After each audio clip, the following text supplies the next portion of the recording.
The moment Infanta Sofia walked slightly behind Princess Leonor at that recent royal appearance, I realized something most people still haven't fully accepted yet. These two sisters are no longer being raised for the same future.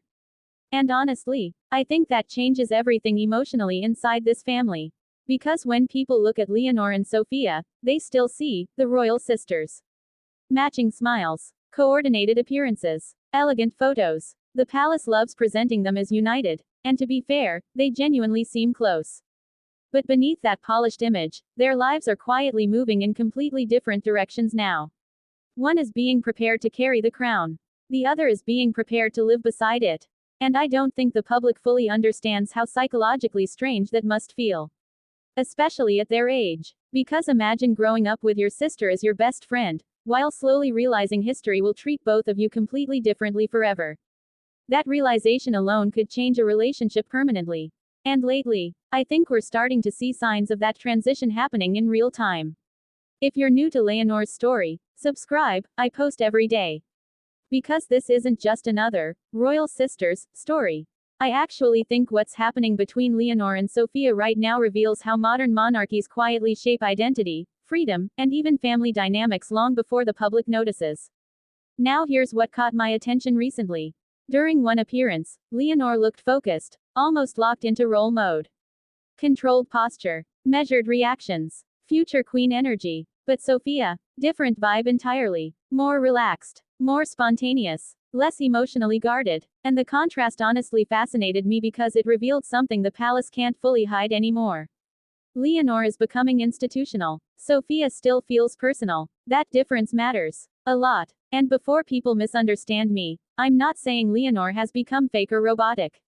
Actually, I think the opposite is happening. I think she's adapting to pressure faster than most adults could.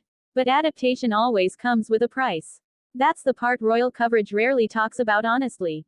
Because the more Leonor grows into the future Queen of Spain, the more Sofia quietly grows into something else entirely. The only person in the family who may still get fragments of normal freedom.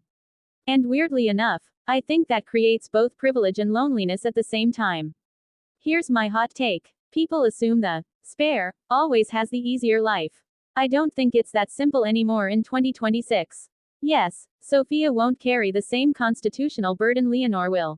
She probably gets more flexibility privately, more room to experiment with identity, more emotional breathing space. But there's also a hidden emotional cost to standing next to history instead of becoming it. Especially when that history is your own sister. Think about Prince Harry for a second.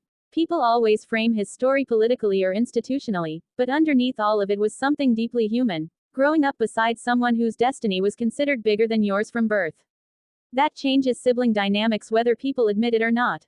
Now obviously Leonor and Sofia seem far more stable publicly, and I'm not trying to create fake drama between them. Actually, what fascinates me is how united they still appear despite the system naturally pushing them toward different realities. Because that system absolutely exists. One sister gets shaped into continuity. The other gets shaped into support. And the older they become, the harder that distinction becomes to ignore. This is why I keep saying the Spanish monarchy is playing a completely different PR game. From older royal models. While Prince William and Kate still lean heavily into traditional family imagery in Britain, Spain is building something more modern around Leonor: competence, preparation, discipline, visible effort. And honestly, Sofia's role inside that strategy may become incredibly important later. Because every future monarch needs one thing the public rarely talks about. Someone who remembers who they were before the institution fully took over. That person might become Sofia. And weirdly, that may be one of the most emotionally important roles in the entire monarchy. Now let me explain something that really hit me recently. I noticed Sofia still reacts naturally sometimes when cameras shift unexpectedly. Little unscripted smiles, quick expressions, genuine sister moments. Leonor still has those moments too, but they disappear faster now. That detail stayed with me. Because it feels like watching two timelines separate slowly in real time. One sister still partially living youth. The other already negotiating symbolism. And honestly, that's both impressive and heartbreaking. This is why I think audiences are becoming increasingly emotionally attached to Sofia lately too. Not because she's dramatic, not because she's rebellious, but because people subconsciously sense she represents a version of freedom Leonor may slowly lose. That emotional contrast creates fascination automatically. And the palace knows it. Trust me, they know exactly what they're doing with this visual storytelling. You'll notice Leonor increasingly appears in contexts tied to duty, military settings, institutional ceremonies, leadership preparation. Sofia's image still feels lighter, more open-ended, more human scale. That's intentional. Because monarchies survive through narrative separation. The heir must feel inevitable. The sibling must feel relatable. And honestly, Spain's royal team has become very smart about this in 2026. But here's the danger I think nobody talks about enough. The wider the gap between their roles becomes, the harder it may become for their personal relationship to stay emotionally untouched by it. Not because they'll stop loving each other, but because power changes family dynamics naturally. It always does. Especially public power. And I think Queen Letizia understands this deeply. Watch how she interacts with both daughters now. With Leonor, there's often this subtle seriousness, almost mentorship energy. With Sofia, there's slightly more emotional softness still present. That difference isn't favoritism, it's preparation. Because Letizia knows something painful that royal mothers throughout history understood too. One daughter is slowly becoming a national symbol. The other still has a chance to become mostly herself. That's a huge emotional divide. And honestly, I sometimes wonder if Sofia recognizes it fully yet. Because being the sister of a future queen sounds glamorous publicly, until you think about what it actually means privately. Imagine watching someone you love slowly become less accessible emotionally because the entire world now needs pieces of them constantly. That's difficult. And I think this is why some of the quietest moments between Leonor and Sofia matter more than speeches ever will. A shared glance, a private joke, a protective gesture. Those moments feel real because audiences understand instinctively that they may become rarer over time.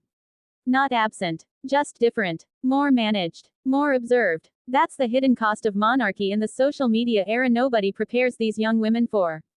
Even sisterhood becomes public symbolism eventually. And social media makes it even stranger. One clip of Sofia laughing becomes proof she's the carefree sister. One serious Leonor expression becomes evidence she's overwhelmed. The internet turns human complexity into character archetypes instantly. That's dangerous. Because eventually people stop seeing sisters and start seeing roles. The future queen, the relatable spare, the serious one, the free one. But real people are never that simple. And honestly, I think part of why Leonor and Sofia still connect so strongly publicly is because they're fighting against those labels quietly together. There's another reason this story fascinates me too. Sofia may actually become one of the most important figures protecting Leonor emotionally later in life.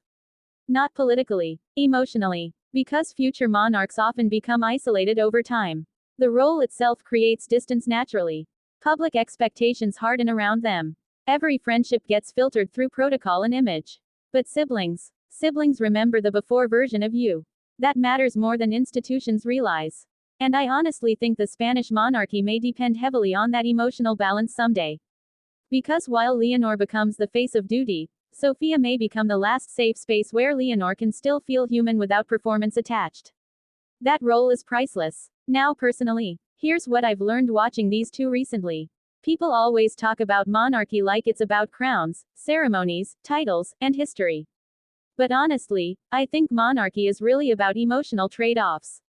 One person sacrifices freedom for symbolism. The people around them sacrifice normal relationships to support that transformation. That's what we're watching happen slowly with Leonor and Sofia now.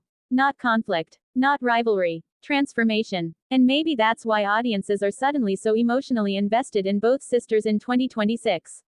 Because beneath all the palace imagery, people recognize something deeply human happening in real time. Two sisters growing up together, while destiny quietly pulls them toward completely different lives. And honestly, that might be one of the saddest and most fascinating royal stories unfolding in Europe right now.